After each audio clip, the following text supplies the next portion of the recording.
وہ غصے میں آئے گا، وہ آپ کو جواب دے گا، اور وہاں سے آپ کا چورن بکنا شروع ہو جائے گا. عوام تماشا دیکھے گی.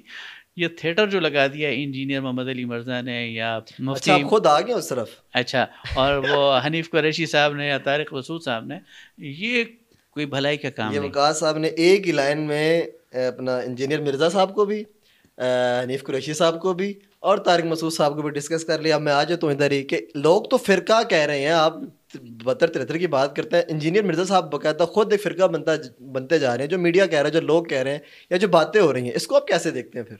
دیکھیں نا، مسئلہ یہ ہے کہ ہر بندہ 100% غلط بھی نہیں کہتا، جی ہاں، اور ہر بندہ 100% ٹھیک بھی نہیں. یہ میرا اوپینین نہیں ہے، یہ جنرل اوپینین. انجینئر محمد علی مرزا ہو سکتا ہے 4 باتیں ٹھیک کر رہے ہوں، بالکل ایسے ہی، لیکن 6 باتیں وہ غلط بھی کر رہے ہوتے. ٹھیک ہے. دوسری بات یہ ہے کہ ان کا انداز ٹھیک نہیں ہوتا، اور یہ جو پھکی دینے والا انداز ہے اور للکارنے والا، یہ دین کا انداز نہیں ہے، یہ حکمت والا انداز نہیں ہے. صحیح. تو اگر آپ ہر چوک میں تھیٹر لگانا شروع کر دیں اور کہیں گے فلاں جاہل ہے اور فلاں کے بابے ایسے ہیں اور فلاں ایسا ہے، اور ادھر سے دوسری طرف آ جائیں اور وہ کہیں تم ایسے اور تم ایسے ہو، یہ پلمبر ہے یا فلانا ہے فلانا ہے. سر مجھے بتائیں، آپ نے اپنے بزرگوں سے کتنا سیکھا؟ بہت زیادہ سیکھا. انہوں نے غلطیاں بھی کر رکھی تھی کچھ نہ کچھ. آپ نے کو کہا تو تھوڑا باوت ہے کوئی نہیں، میں تے ہے کوئی نہیں، ہوتا پیو کوئی نہیں، ماں کوئی نہیں. ایک مقرر کے منہ سے ایسی بات زیب دیتی ہے. یہ تو میں کہہ رہا ہوں، لیکن یہ ایک طرفہ نہیں. لیکن ایک بات ہے، یہ ایک طرفہ جب مرزا صاحب اہل سنت کی فیور کر رہے تھے یا دیوبند کی فیور کر رہے تھے تو ان کے بڑے چرچے تھے اس پلیٹ فارم سے. جب انہوں نے رخ پھیرا تو پھر آپ بھی اس کے مخالف ہیں، پھر بریلوی مسلک کے ان کے مخالف نہیں ہوں. میں مخالف نہیں ہوں، میں انہیں نصیحت کرتا ہوں. نصیحت کرتے ہیں، میں انہیں نصیحت کرتا ہوں. چلیے آپ کا حسن ظن ہے. دیکھیں مسئلہ یہ ہے کہ اس کی ایک بہت بڑی فالوئنگ ہے، بہت بڑی. نوجوانوں کی اکثریت اسے فالو کرتی ہے.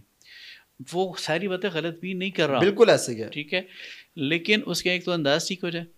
لیکن مسئلہ یہ ہے کہ اگر وہ چورن نہ بیچے تو پھر کوئی اس کو فالو نہیں کرے گا. نہیں ہو سکتا انداز ٹھیک تو نہیں، میں کہوں پھر لوگ فالو نہیں کریں گے، فالو نہیں کریں گے. یہ بھی ایک مسئلہ ہے نا. اگر ضروری ہے، میں اپنی بات کرتا ہوں کہ میں عموماً دھیمے لہجے میں بات کرتا ہوں اور بڑا خوبصورت لگتا ہے. لوگ مجھے کہتے ہیں تم ذرا ایگریسو ہو جاؤ، تم فلاں کی، تو اس لیے کہ اس کے بغیر تم بات ڈلیور نہیں ہوگی آپ کی.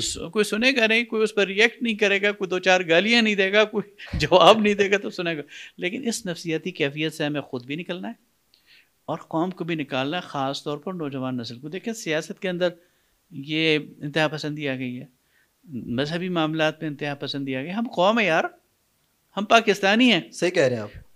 لیکن اگر ہم ایک دوسرے کے ساتھ دستوں پہ گریباں ہو جائیں تو مشکل ہو جائے گا. تو پھر کیسے ایگزسٹ. سر مجھے بتایا کہ مرزا صاحب جو بات کر رہے ہوتے ہیں بعض کا تو بات ٹھیک ہوتی ہے، لیکن ایسا نہیں لگتا آپ کو کوئی جوش خطابت میں وہ بات کا مطلب چینج ہو جاتا ہے اور وہی ان کے لیے جو پازیٹیو وے میں بات جا رہی تھی وہ ان کے گلے نیگیٹو پڑ جاتی ہے؟ میں آپ سے گزارش کر چکا ہوں نا کہ انداز کہنے کا جو انداز ہے، جی وہ اب میرے ذہن میں ایک بات آ رہی تھی لیکن کہوں گا نہیں. کر دیں وہ شاید یہ موقع نہیں ہے کہ انسان ایک بات اچھے طریقے سے بھی کہہ سکتا ہے اور برے طریقے سے بھی کہہ سکتا ہے، اور بات کنوے کرنا اس کے لیے جو ہے وہ اس کی حکمت اور دانائی اسے آنی چاہیے.